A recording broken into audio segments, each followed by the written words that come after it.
قرآن حکیم، سیرت النبی صلی اللہ علیہ وآلہ وسلم، احادیث مبارکہ، فقہی مسائل کا بیان اور بہت کچھ انشاءاللہ تعالی جید علماء کرام کے ساتھ۔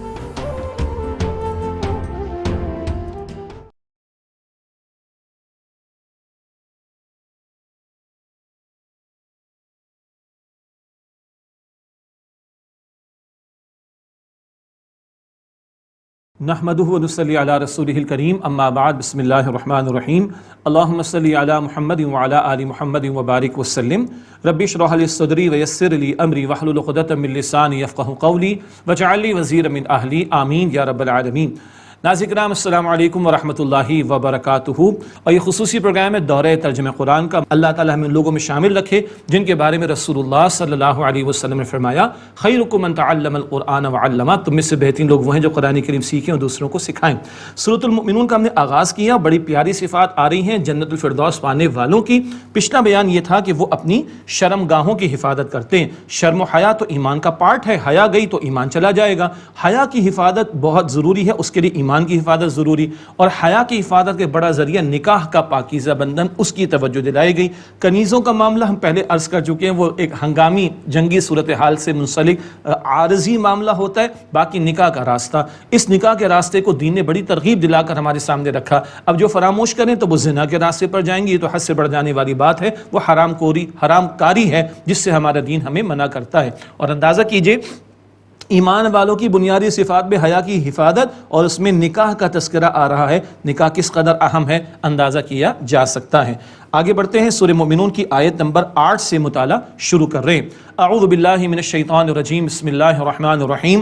والذین هم لاماناتهم وعہدهم راعون، اور وہ جو اپنی امانتوں اور اپنے وعدوں کی رعایت رکھتے ہیں، مراد خیال رکھتے ہیں۔ امانت اور وعدہ دو حدیثیں، بلکہ ایک ہی حدیث میں دو جملے بڑے پیارے بڑے زوردار انداز سے حضور نے ان کی اہمیت کو بیان کیا صلی اللہ علیہ وسلم۔ لا ایمان لمن لا امانت لہ ولا دین لمن لا عہد لہ، اس کا کوئی ایمان نہیں جس میں امانت کی پاسداری نہیں، اس کا کوئی دین نہیں جو وعدے کو پورا نہ کرے۔ ایمان اور دین، اس کو امانت اور وعدے سے اللہ کے پیغمبر نے جوڑا ہے صلی اللہ علیہ وسلم۔ اس قدر اہم بنیادی صفات ہے بندے مومن کی۔ اور ہم کیا کہتے ہیں، وعدے کیا جو وفا ہو جائے، امانت خیانت بائیں ہاتھ کا کام ہے، تو حضور فرمائے تو منافق کی نشانی ہے، بات کرے گا تو جھوٹ بولے گا، وعدہ کرے گا تو توڑے گا، امانت رکھوائی جائے گی تو خیانت کرے گا۔ فرمایا والذین هم علی صلواتہم یحافظون، اور وہ جو اپنی نمازوں کی حفاظت کرنے والے ہیں۔ شروع بھی ہوا معاملہ نماز سے، عاجزی والے، اب اختتام ہو رہا ہے حفاظت کرنے والے۔ رمضان میں بھی ادا کرتے ہیں، چاند رات کو اور عید کے دن بھی ادا کرتے ہیں، اور پوری زندگی ادا کرتے ہیں۔ ہماری کمزوریاں اللہ ہمیں معاف فرمائے، توبہ کر لے اللہ معاف کر دے گا انشاءاللہ۔ اور اس ماہ مبارک میں سنت نوافل ادا کر دیں تو فرض نماز تھوڑی مشکل تھوڑی ہوگی ہمارے لیے انشاءاللہ۔ مانگے ابھی اللہ سے مانگے، اللہ مجھے آپ کو ہم سب کو ساری زندگی نمازوں کی حفاظت وقت پر ادا کریں، آداب کے ساتھ ادا کریں، توجہ کے ساتھ ادا کریں، اللہ ہم سب کو توفیق عطا فرمائے۔ ان صفات کے بعد کون سی صفات آئیں؟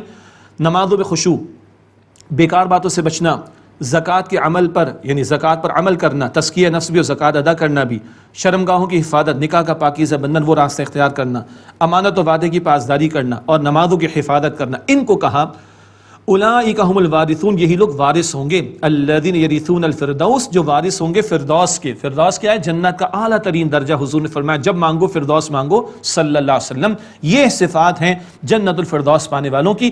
اللہ مجھے اور آپ کو جنت الفردوس میں جمع فرمائے، وہاں ہمیں مقام عطا کرے اور ان صفات کو اختیار کرنے کی توفیق عطا فرمائے۔ ارشاد ہوا ہم فیہا خالدون، وہ اس میں ہمیشہ رہیں گے۔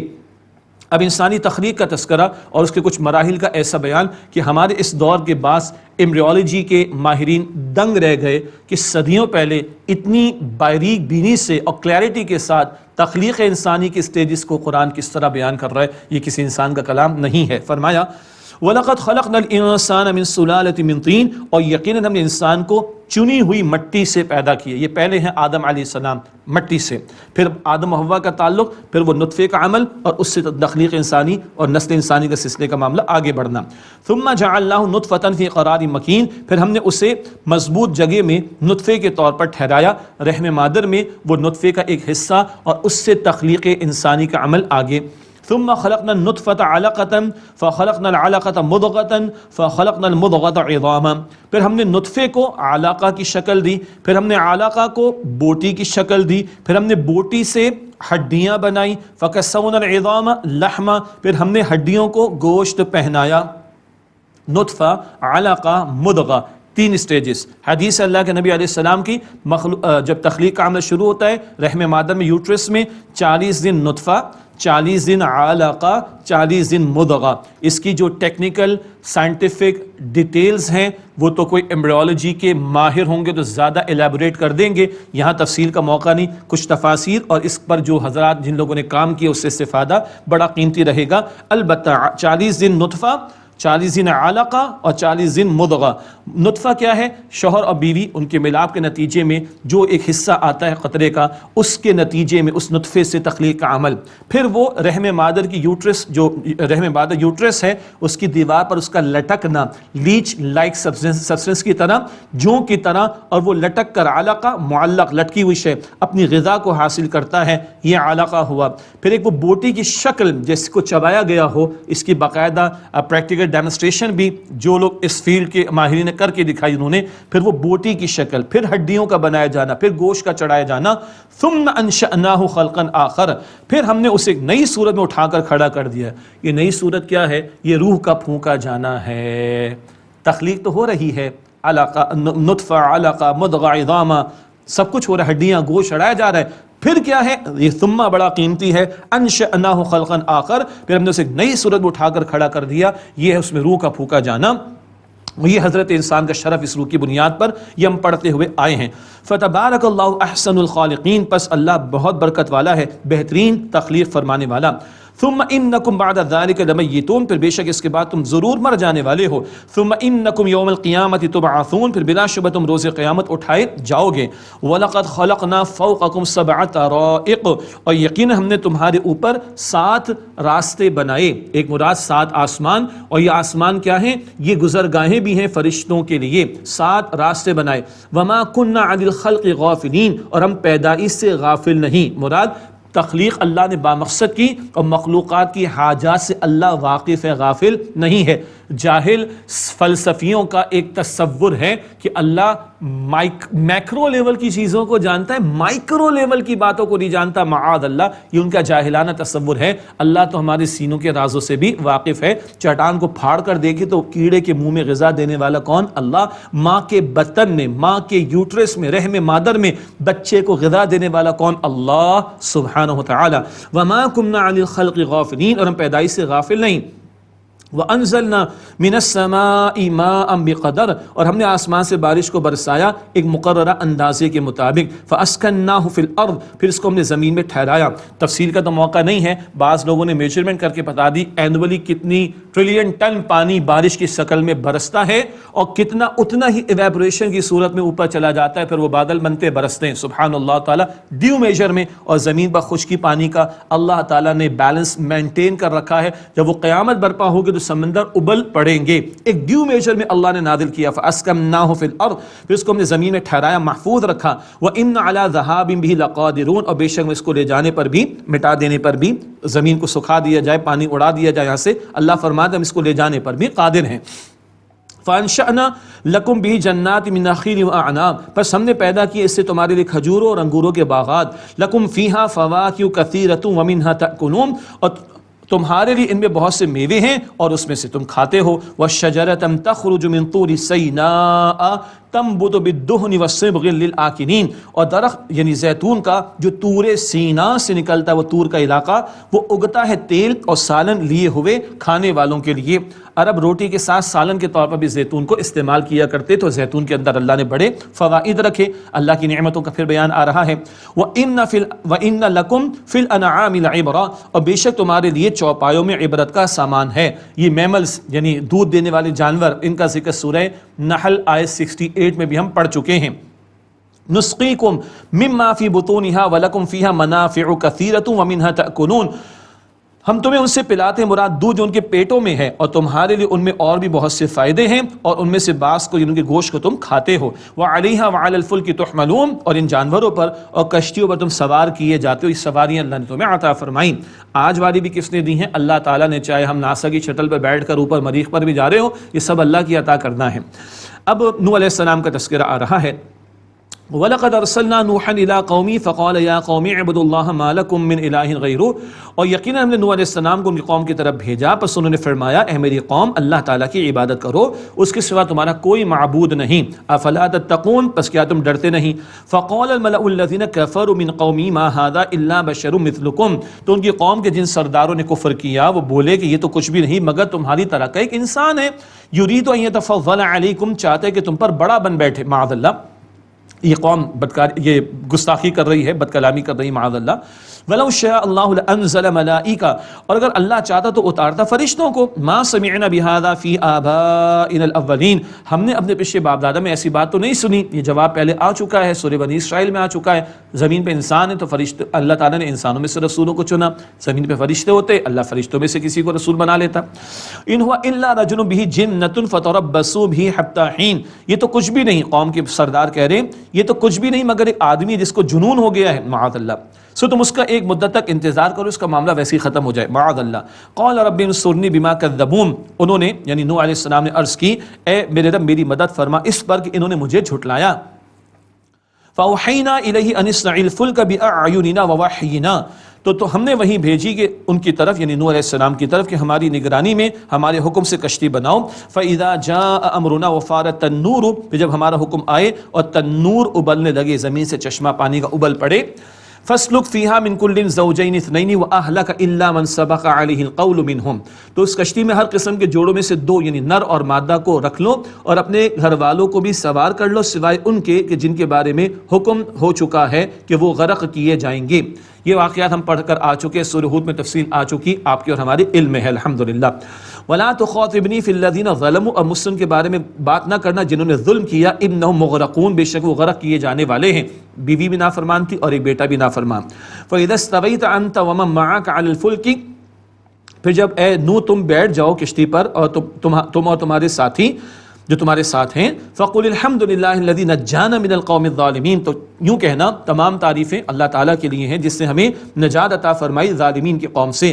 وَقُلْ رَبِّ أَنزِلْنِي مُنزَلًا مُبَارَكًا وَأَنْتَ خَيْرُ الْمُنزِلِينَ، اور یوں کہنا کہ اے میرے رب مجھے مبارک منزل پر اتار اور تو بہترین اتارنے والا ہے۔ پہلے ایک دعا کیا آئی تھی بسم اللہ مجریہا و مرساہا، اب ایک اور دعا آ گئی، پیغمبروں کی دعائیں بڑی قیمتی ہمارے لیے، رب انزلنی منزلا مبارکا وانت خیر المنزلین، اے میرے رب مجھے مبارک منزل پر اتار اور تو بہترین اتارنے والا ہے، یعنی ڈیسٹینیشن تک پہنچانے والا۔ ان فی ذلک لآیات وان کنا لمبتلین، بے شک اس میں یقینا نشانیاں ہیں اور بے شک ہم آزمائش کرنے والے ہیں۔ ثم انشأنا من بعدهم قرنا آخرین، پھر ہم نے ان کے بعد پیدا کیا دوسرا گروہ، فارسلنا فیہم رسولا منہم، پھر ہم نے ان کے درمیان انہی میں سے ایک رسول کو بھیجا۔ یہاں رسول کا نام نہیں لیا گیا لیکن لگتا ہے کہ ہود علیہ السلام یا صالح علیہ السلام جو نوح علیہ السلام کے بعد آئے ان میں سے کسی ایک کا ذکر ہے۔ فارسلنا فیہم رسولا منہم، نام لیے بغیر اللہ تعالیٰ ذکر فرما رہا ہے، پھر ہم نے ان کے درمیان انہی میں سے رسول کو بھیجا، انہوں نے فرمایا ان اعبدوا اللہ ما لکم من الہ غیرہ، تم اللہ کی عبادت کرو تمہارے اس کے سوا کوئی معبود نہیں، افلا تتقون، پس کیا تم ڈرتے نہیں ہو؟ وقال الملأ من قومه الذين كفروا وكذبوا بلقاء الآخرة وأترفناهم في الحياة الدنيا، اور ان کی قوم کے وہ سردار جنہوں نے کفر کیا اور آخرت کی ملاقات کو جنہوں نے جھٹلایا اور ہم نے انہیں دنیا کی زندگی میں عیش و سامان دیا، ما هذا الا بشر مثلكم، انہوں نے کہا یہ تو نہیں مگر تمہاری طرح کا ایک انسان ہے، یأکل مما تأکلون منه ویشرب مما تشربون، وہ اسی میں سے کھاتا ہے جو تم کھاتے ہو اور اسی میں سے پیتا ہے جو تم پیتے ہو۔ یعنی انسانوں میں سے اللہ نے پیغمبروں کو چنا، یہ باتیں ہم پڑھ آئے مگر ہضم نہیں ہوتا تھا کہ ہماری طرح کا انسان کیسے رسول ہو سکتا ہے، معاذ اللہ، اس طرح کے الزام تراشی کے معاملات۔ کہنے لگے وَلَئِنْ أَطَعْتُمْ بَشَرًا مِثْلَكُمْ إِنَّكُمْ إِذًا لَخَاسِرُونَ، اور اگر تم نے اپنے جیسے ایک انسان کی اطاعت کی تو بے شک تم اس وقت گھاٹے میں رہو گے۔ أَيَعِدُكُمْ أَنَّكُمْ إِذَا مِتُّمْ وَكُنْتُمْ تُرَابًا وَعِظَامًا أَنَّكُمْ مُخْرَجُونَ، کیا تمہیں وہ وعدے دیتا ہے کہ جب تم مر جاؤ گے تو مٹی اور ہڈیاں ہو جاؤ گے تو تم دوبارہ کھڑے کیے جاؤ گے، دوبارہ نکالے جاؤ گے؟ ہیہات ہیہات لما توعدون، یہ آخرت کے منکرین کا انداز دیکھیں، ہیہات ہیہات لما توعدون، بہت دور کی بات ہے، بہت دور کی بات ہے جو تمہیں وعدہ دیا جاتا ہے، ان ہی الا حیاتنا الدنیا نموت ونحیا وما نحن بمبعوثین، یہ تو کچھ نہیں مگر بس ہماری دنیا کی زندگی ہے، ہم مرتے ہیں اور جیتے ہیں اور ہم دوبارہ زندگی دیے جانے والے نہیں، ہمارا کوئی مرنے کے بعد زندگی کا معاملہ نہ ہوگا۔ ان ہوا الا رجل افترى علی اللہ کذبا، یہ تو کچھ نہیں مگر ایک انسان ہے، اس نے اللہ پر جھوٹ گھڑ لیا ہے، معاذ اللہ۔ وما نحن له بمؤمنین، اور ہم نہیں ہیں اس پر ایمان لانے والے۔ قال رب انصرنی بما کذبون، پیغمبر نے عرض کی اے میرے رب تو اس پر میری مدد فرما کہ انہوں نے مجھے جھٹلایا ہے۔ قال عما قلیل لیصبحن نادمین، اللہ نے فرمایا یہ لوگ بہت جلد ضرور پچھتاتے رہ جائیں گے۔ فَأَخَذَتْهُمُ الصَّيْحَةُ بِالْحَقِّ فَجَعَلْنَاهُمْ غُثَاءً، پس انہیں ہولناک چیخ نے وعدہ حق کے مطابق آ پکڑا اور ہم نے انہیں کوڑا کرکٹ کر ڈالا، برباد کر دیا۔ فَبُعْدًا لِلْقَوْمِ الظَّالِمِينَ، پس لعنت ہو ظالمین کی قوم کے لیے۔ ثم انشأنا من بعدهم قرونا آخرین، پھر ہم نے ان کے بعد اور امتیں پیدا کی۔ ما تسبق من امت اجلها وما يستأخرون، کوئی امت اپنی مقررہ میعاد سے نہ سبقت کرتی ہے نہ پیچھے رہ جاتی ہے، ہر ایک کے لیے اللہ کا فیصلہ معین وقت پر ہی آتا ہے۔ ثم ارسلنا رسولنا تترا، پھر ہم نے پے در پے رسول بھیجے۔ كلما جاء امت رسولها كذبوه، جب کبھی کسی امت میں اس کے رسول آئے تو ان لوگوں نے اس رسول کو جھٹلایا۔ فرمایا کہ فَأَتْبَعْنَا بَعْضَهُمْ بَعْضًا وَجَعَلْنَاهُمْ أَحَادِيث، پھر ہم ہلاک کرنے کے لیے پیچھے لائے ان میں سے ایک کو دوسرے کے اور ہم نے انہیں افسانے بنا ڈالا۔ آپس کی بھی ہلاکتوں کے معاملات اور اللہ کی طرف سے عذاب کے معاملات آتے رہے۔ فَبُعْدًا لِقَوْمٍ لَا يُؤْمِنُونَ، پس لعنت ہے ان لوگوں کے لیے جو ایمان نہیں لائے، اور لعنت کا مفہوم رحمت الہی سے دوری کا معاملہ۔ اب یہ عمومی طور پر پیغمبروں کے بیان کے بعد حضرت موسیٰ علیہ السلام کا مختصر تذکرہ۔ ثم ارسلنا موسیٰ واخاہ ہارون بآیاتنا وسلطان مبین، پھر ہم نے بھیجا موسیٰ اور ان کے بھائی ہارون علیہ السلام کو ہماری نشانیوں کھلے دلائل کے ساتھ الی فرعون وملئہ، فرعون اور اس کے سرداروں کی طرف۔ فاستکبروا وکانوا قوما عالین، تو ان لوگوں نے تکبر کیا اور وہ سرکش لوگ تھے۔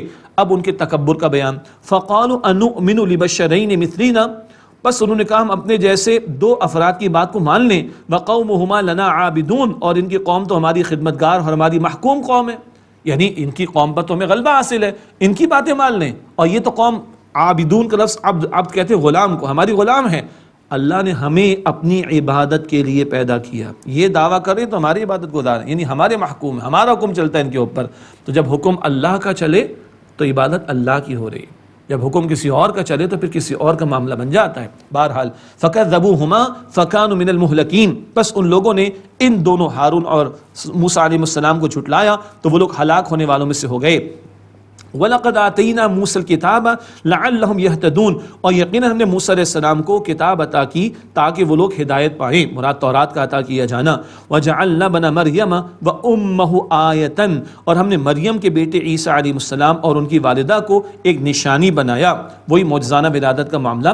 وَآوَيْنَاهُمَا إِلَى رَبْوَةٍ ذَاتِ قَرَارٍ وَمَعِينٍ، اور ہم نے انہیں ٹھکانہ عطا فرمایا ایک بلند ٹیلے پر جو ٹھہرنے کا مقام اور جاری پانی کی جگہ بھی تھی، اللہ نے ٹھکانہ بھی دیا، پانی بھی جاری کر دیا۔ یہاں دو باتیں ہیں، ایک تو معروف بات ہے جب حضرت عیسیٰ علیہ السلام کی ولادت کا موقع آیا، وہ تنے کو ہلانے والا معاملہ، وہاں بھی اللہ تعالیٰ نے پانی جاری فرمایا۔ ایک بات تو یہ، ایک اور بات بھی مفسرین نے لکھی ہے، اور وہ یہ کہ اس وقت جب عیسیٰ علیہ السلام کی ولادت کا معاملہ ہو گیا، ان کے بچپن کا معاملہ تھا، تو ظالم بادشاہ تھا، وہ دشمنی پر اتر آیا، قتل کے درپے ہوا، تو بی بی مریم ان کو لے کر مصر چلی گئی تھیں، اور وہاں بھی اللہ تعالیٰ نے ان کی حفاظت کا اہتمام فرمایا۔ اس مقام پر یہ دونوں باتیں مفسرین نے بیان کی ہیں، واللہ اعلم۔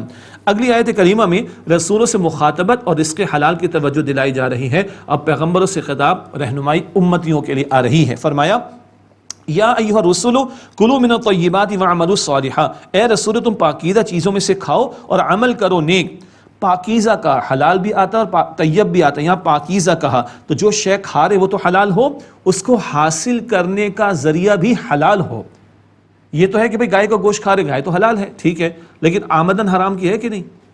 اگر آمدن حرام کی ہے تو پھر تو گیا معاملہ خراب، اور آمدن حلال کی تو پھر تو بات ٹھیک ہے، وہ طیب ہو گیا۔ تو طیب کا حکم دیا جا رہا ہے، اللہ تعالیٰ میں رزق حلال کی توفیق عطا فرمائے۔ مال حرام سے پلا ہوا جسم جہنم کا مستحق ہوگا مسلم شریف کی روایت کے مطابق، اور دعائیں قبول نہیں ہوتی مال حرام کی وجہ سے، اللہ حلال اور طیب کی توفیق عطا فرمائے۔ مزید برآں یہ بات بھی مفسرین نے بیان فرمائی، جب وجود میں حلال جاتا ہے تو عمل نیک صادر ہوتے ہیں، جب وجود میں حلال جائے گا تو عمل نیک صادر ہوں گے، اللہ نیکیوں کی توفیق عطا فرمائے گا۔ ارشاد ہوا یا ایھا الرسل کلوا من الطیبات واعملوا صالحا، اے رسولوں پاکیزہ چیزوں میں سے کھاؤ اور عمل کرو نیک، انی بما تعملون علیم، بے شک اے لوگو تم جو کچھ کرتے ہو میں اسے خوب جاننے والا ہوں۔ وَإِنَّ هَذِهِ أُمَّتُكُمْ أُمَّةٌ وَاحِدَةٌ، اور بے شک تمہاری امت واحد ہے، وَأَنَا رَبُّكُمْ فَاتَّقُونَ، اور میں تمہارا رب ہوں پس مجھ سے ڈرو۔ سب کو اللہ ہی نے پیدا کیا، پھر لوگوں نے گڑبڑ کی ہے تو اللہ تعالیٰ نے اختلافات کو دور کرنے کے لیے پیغمبروں کو بھیجا، اور سب کی دعوت کیا ہے؟ ایک اللہ کی عبادت کرنا۔ فَاتَّقُونَ، یہاں اللہ فرماتا ہے مجھ ہی سے ڈرو۔ فَتَقَطَّعُوا أَمْرَهُمْ بَيْنَهُمْ زُبُرًا، پھر انہوں نے آپس میں اپنے معاملے کو، دین کے معاملے کو ٹکڑے ٹکڑے کر ڈالا، حصے بکھرے کر ڈالے۔ یہ باتیں پہلے بھی آ چکی۔ کل حزب بما لدیہم فرحون، ہر گروہ والے اسی پر خوش ہیں کہ جو ان کے پاس ہے، پورا دین کسی کے پاس نہیں مگر خوش ہیں۔ آج ہم امت مسلمہ کا حال دیکھیں، آج ہمارے کس کس طرح کے اختلافات ہیں۔ مسجدوں پر میں ٹیگ لگا دی، ہمارا مسلک ہے، تمہارا مسلک ہے، فلاں کا مسلک ہے، ہم نے مسجدوں کو بھی ٹیگ لگا کر ڈیفینڈ کر دیا۔ اللہ اکبر، پورا دین کسی کے پاس نہیں۔ باطل کے اقتدار میں تقویٰ کی آرزو، کتنا ہنسی فریب ہے جو کھا رہے ہیں ہم۔ سود کا دھندا چل رہا ہے، جوئے سٹے کے اوپر نظام چل رہا ہے، کرپشن کا معاملہ چل رہا ہے، اللہ کے احکامات توڑے جا رہے ہیں، شرعی سزاؤں کا نفاذ نہیں ہے، کفالت عامہ کا تصور جاری نہیں ہے، عدل کا نفاذ نہیں ہے، لیکن لوگ بس ہم ہیں بڑے بڑے مناظر کافر قرار دینے کے۔ استغفر اللہ، اللہ تعالی ہماری حفاظت فرمائے۔ کیوں ٹی وی کو اعزاز رہا ہے کہ گلدستہ ہے، مختلف مکاتب فکر کے علماء کو یہاں پر دعوت ملتی ہے۔ اللہ تعالی ہمیں توفیق دے جڑنے کی اور جوڑنے کی، اور جو توڑنے والے ہیں کل ان کی لمبی لمبی زبانیں ہوں گی اور کاٹی جائیں گی۔ معراج کے شب حضور کو دکھایا گیا صلی اللہ علیہ وسلم، پوچھا جبریل یہ کیا معاملہ؟ عرض کی آپ کی امت کے واعظین جن کی زبانوں کی وجہ سے امت ٹوٹتی تھی، بھارت یہ ہمارے اعتبار سے تھا۔ اب آئیے کفار کا ذکر چل رہا ہے۔ فَذَرْهُمْ فِي غَمْرَتِهِمْ حَتَّىٰ حِينٍ، بس ان کی غفلت میں اے نبی علیہ السلام ایک مدت مقررہ تک کے لیے چھوڑ دیجئے۔ اَيَحْسَبُونَ أَنَّمَا نُمِدُّهُمْ بِهِ مِن مَّالٍ وَبَنِينَ، کیا وہ گمان کرتے ہیں کہ ہم جو ان کی مدد کر رہے ہیں مال اور اولاد کے ساتھ، نُسَارِعُ لَهُمْ فِي الْخَيْرَاتِ، کہ ہم ان کے لیے بھلائی میں جلدی کر رہے ہیں؟ ایسا نہیں ہے۔ بل لا يشعرون، بلکہ وہ شعور نہیں رکھتے۔ کافروں کو بھی تو مل جاتا ہے مگر یہ کوئی اللہ کی رضامندی کی علامت تو نہیں۔ مال دولت مال اولاد زیادہ مل جانا یہ اللہ کی علامت نہیں ہے کہ اللہ راضی ہو گیا۔ وہ تو فرعون اور نمرود کو بھی ملا، یہ کیا ہے؟ اللہ تعالیٰ آزمائش کر رہا ہے، ان کو شعور نہیں ہے۔ ہاں ایمان کے ساتھ اللہ بادشاہت سلیمان علیہ السلام کو بھی دیتا ہے، ایمان کے ساتھ دولت اللہ عثمان غنی رضی اللہ تعالیٰ عنہ کو بھی دیتا ہے، کوئی حرج نہیں۔ ایمان اصل شے ہے، نیک اعمال کا معاملہ اصل شے ہے۔ اب ایمان والوں کی بڑی پیاری صفات، باطنی صفات۔ سورت کے شروع میں جو صفات تھی وہ ظاہری اعمال کا معاملہ تھا، اب باطنی صفات میں سے کچھ کا ذکر ہے۔ ان الذین هم من خشیۃ ربہم مشفقون، بے شک جو لوگ اپنے رب کے ڈر سے سہمے ہوئے ہیں، رب کی پکڑ کا خوف جنہیں رہتا ہے۔ والذین هم بآیات ربہم یؤمنون، اور جو لوگ اپنے رب کی آیات پر ایمان رکھتے ہیں۔ والذین هم بربہم لا یشرکون، اور وہ لوگ جو اپنے رب کے ساتھ شریک نہیں ٹھہراتے۔ والذین یؤتون ما آتوا وقلوبہم وجیلۃ انہم الی ربہم راجعون، اور وہ لوگ جو دیتے ہیں جو کچھ کے دیتے ہیں اور اس حال میں کہ وہ اپنے رب کی طرف، وہ اس حال میں کہ دل ڈرتے ہیں کہ وہ اپنے رب کی طرف لوٹنے والے ہیں۔ دیتے ہیں راہ خدا میں تو خوف رہتا ہے پلٹ کر اللہ کی طرف جانا ہے، قبول ہوگا کہ نہیں اس بات کا بھی خوف انہیں رہتا ہے۔ اولئک یسارعون فی الخیرات، یہ وہ لوگ ہیں جو بھلائیوں میں تیزی دکھاتے، جلدی کرتے ہیں، یعنی تیزی دکھاتے، آگے بڑھ بڑھ کر نیکی کے معاملات میں آگے بڑھتے ہیں۔ وَهُمْ لَهَا سَابِقُونَ، اور وہ ان کی طرف سبقت لے جانے والے ہیں۔ کمپٹیشن دنیا میں لگا ہوا ہے، ان کا کمپٹیشن نیکیوں میں آگے بڑھنے والا ہے۔ اب عائشہ رضی اللہ تعالیٰ عنہ نے حضور سے پوچھا تھا، اے اللہ کے پیغمبر یہ کس کے کن ڈرنے والوں کا ذکر ہے؟ شراب پینے والے، چوری کرنے والے، کون لوگ آخر؟ حضور نے فرمایا کہ نہیں عائشہ رضی اللہ عنہ، وہ ہیں کہ جو نماز ادا کرتے ہیں، روزہ رکھتے ہیں، صدقات دیتے ہیں، ڈرتے ہیں کہ پتہ نہیں قبول ہوگا کہ نہیں ہوگا۔ یہ عاجزی اللہ کو مطلوب ہے بندوں سے، کہ بندہ اپنی نیکیوں پر نازاں نہ ہو جائے، تکبر میں نہ جائے۔ اللہ ہم سب کو عاجزی ان کے ساری عطا فرمائے، اخلاص عطا فرمائے۔ وَهُمْ لَهَا سَابِقُونَ، اور وہ ان نیکیوں کی طرف سبقت کرنے والے، کمپیٹ کرنے والے، آگے بڑھ جانے والے ہیں۔ وَلَا نُكَلِّفُ نَفْسًا إِلَّا وُسْعَهَا، اور ہم کسی کو ذمہ دار نہیں ٹھہراتے مگر اس کی وسعت اور کیپیسٹی کے مطابق۔ وَلَدَيْنَا كِتَابٌ يَنطِقُ بِالْحَقِّ وَهُمْ لَا يُظْلَمُونَ، اور ہمارے پاس اعمال کی ایک تحریر ہے، ایک کتاب ہے جو وہ ٹھیک ٹھیک بتاتی ہے اور ان پر ظلم نہیں ہوگا، سب کچھ اللہ کے یہاں ریکارڈ پر موجود۔ بل قلوبهم في غمرة من هذا ولهم اعمال من دون ذلك فهم لها عاملون، بلکہ ان کے دل، کفار کی بات، ان کے دل اس حقیقت سے غفلت میں آخرت کے تعلق سے، اور ان کے اس کے علاوہ اور بھی برے اعمال ہیں جو وہ کرتے رہتے ہیں۔ کفار کا شرک ہے، کفر ہے، اس کے علاوہ بھی چوریاں ہیں، ڈاکے ہیں اور اس طرح کے بڑے کبائر، ان کی طرف بھی اشارہ. حتی اذا اخذنا مترفیہم بالعذاب اذا هم یجأرون، یہاں تک جب ہم نے ان کے خوشحال لوگوں کو پکڑا عذاب میں تو اس کو فریاد کرنے لگے. پکڑ آئی تو اب مشکل آ گئی، اب چیخنے چلا رہے ہیں. فرمایا کہ لا تجأروا اليوم، آج فریاد نہ کرو، انکم منا لا تنصرون، آج تمہاری بالکل مدد نہیں کی جائے گی. قد کانت آیاتی تتلی علیکم فکنتم علی اعقابکم تنکصون، یقیناً تم پر میری آیات تلاوت کی جاتی تھیں تو تم اپنی ایڑیوں کے بل الٹے پھر جاتے تھے. مستکبرین، تکبر کرتے ہوئے، بہ سامرا تہجنون، اس کے ساتھ افسانہ گوئی کرتے ہوئے، بےہودہ باتیں کرتے ہوئے تم نے میرے کلام کو افسانے قرار دیا، پچھلوں کی کہانیاں قرار دیا، مذاق اڑایا اس کا. اللہ اکبر، یہ اللہ کا غضب ہے، اللہ کی آیات کا انکار کرنے والوں کے لیے ہوگا قیامت کے دن. افلم یدبروا القول، بس کیا انہوں نے اس کلام حق پر غور نہیں کیا؟ ام جاءہم ما لم یأت آباءہم الاولین، یا ان کے پاس وہ آیا جو نہیں آیا تھا ان کے پہلے باپ دادا یا بڑوں کے پاس. ام لم یعرفوا، مراد یہ ہے کہ کوئی ایسی بات آگے جو پچھلوں میں نہیں آئی تھی. اللہ نے پہلے بھی پیغمبروں کو بھیجا، پہلے بھی رسولوں کو بھیجا، لیکن تمہیں سمجھ نہیں آ رہی بات؟ عجیب بات ہے، کیوں انکار کرتے ہو ہر دھرمی کی وجہ سے؟ ام لم یعرفوا رسولہم فہم لہ منکرون، یا انہوں نے اپنے رسول کو نہیں پہچانا تو اس لیے ان کے منکر ہیں، حالانکہ رسول انہی میں سے کردار موجود ہے، صادق اور امین ہے، مگر ہر دھرمی کی وجہ سے انکار کرتے ہیں. ام یقولون بہ جنہ، کیا وہ کہتے ہیں کہ ان کو جنون ہے؟ معاذ اللہ. بل جاءہم بالحق واکثرہم للحق کارہون، بلکہ وہ پیغمبر ان کے پاس حق بات کے ساتھ آئے ہیں اور ان میں سے اکثر حق بات سے نفرت رکھنے والے ہیں. وَلَوِ اتَّبَعَ الْحَقُّ أَهْوَاءَهُمْ لَفَسَدَتِ السَّمَاوَاتُ وَالْأَرْضُ وَمَنْ فِيهِنْ، اور اگر حق ان کی خواہشات کی پیروی کرتا تو آسمانوں اور زمین اور جو کچھ ان کے درمیان درہم برہم ہو جاتا. لیکن اللہ نے کائنات کو توحید پر کھڑا کیا ہے اور اصول عدل کے اصول پر کھڑا کیا. ان کی بات اگر حق ان کی پیروی کرے تو سب نظام درہم برہم ہو جائیں. بل اتیناہم بذکرہم فہم عن ذکرہم معرضون، بلکہ ہم ان کے پاس ان کی نصیحت لائے ہیں، پھر وہ اپنی نصیحت کے بعد سے اعراض کرنے والے ہیں. ام تسألہم خرجا فخراج ربک خیر وہو خیر الرازقین، اے نبی علیہ السلام کیا آپ ان سے اس دعوت کے کام پر کوئی اجر مانگتے ہیں؟ تو آپ کے رب کا اجر بہتر ہے اور وہ بہترین رزق عطا فرمانے والا ہے. یہ حضور کی رسالت کی صداقت کی دلیل، تم سے مال تو نہیں مانگتے یہ. وَإِنَّكَ لَتَدْعُوهُمْ إِلَىٰ صِرَاطٍ مُسْتَقِيمٍ، اور بے شک آپ انہیں بلاتے ہیں سیدھی راہ کی طرف. وَإِنَّ الَّذِينَ لَا يُؤْمِنُونَ بِالْآخِرَةِ عَنِ الصِّرَاطِ لَنَاكِبُونَ، اور جو لوگ آخرت پر ایمان نہیں لاتے بے شک وہ رائے حق سے ہٹے ہوئے ہیں. وَلَوْ رَحِمْنَاهُمْ وَكَشَفْنَا مَا بِهِم مِّن ضُرٍّ، اور اگر ہم ان پر رحم کریں اور جو ان پر تکلیف ہے وہ دور کر دیں، لَلَجُّوا فِي طُغْيَانِهِمْ يَعْمَهُونَ، تو وہ اپنی سرکشی پر اڑے رہیں، بھٹکتے پھریں گے. وَلَقَدْ أَخَذْنَاهُمْ بِالْعَذَابِ فَمَا اسْتَكَانُوا لِرَبِّهِمْ وَمَا يَتَضَرَّعُونَ، اور یقیناً ہم نے انہیں عذاب میں پکڑا، پھر انہوں نے نہ عاجزی کی اور نہ وہ گڑ گڑائے، اللہ کی مہلت سے فائدہ نہ اٹھایا. حَتَّى إِذَا فَتَحْنَا عَلَيْهِمْ بَابًا ذَا عَذَابٍ شَدِيدٍ إِذَا هُمْ فِيهِ مُبْلِسُونَ، یہاں تک کہ جب ہم نے ان پر سخت عذاب کے دروازے کھول دیے تو اس وقت وہ مایوس ہو کر رہ گئے، مہلت سے فائدہ نہیں اٹھایا، عذاب آ گیا تو اب مایوسی ہے، اب تو کوئی ان کے لیے راہ فرار نہیں، راہ نجات نہیں. اللہ تعالی ہمیں آج ہماری مہلت ہے، فائدہ اٹھا کر کل کی تیاری کی توفیق دے. اللہ ہمیں جہنم سے آزاد فرمائے، اللہ ہم سب کو جنت الفردوس عطا فرمائے. آمین یا رب العالمین. وآخر دعوانا الحمد للہ رب العالمین. والسلام علیکم ورحمۃ اللہ وبرکاتہ.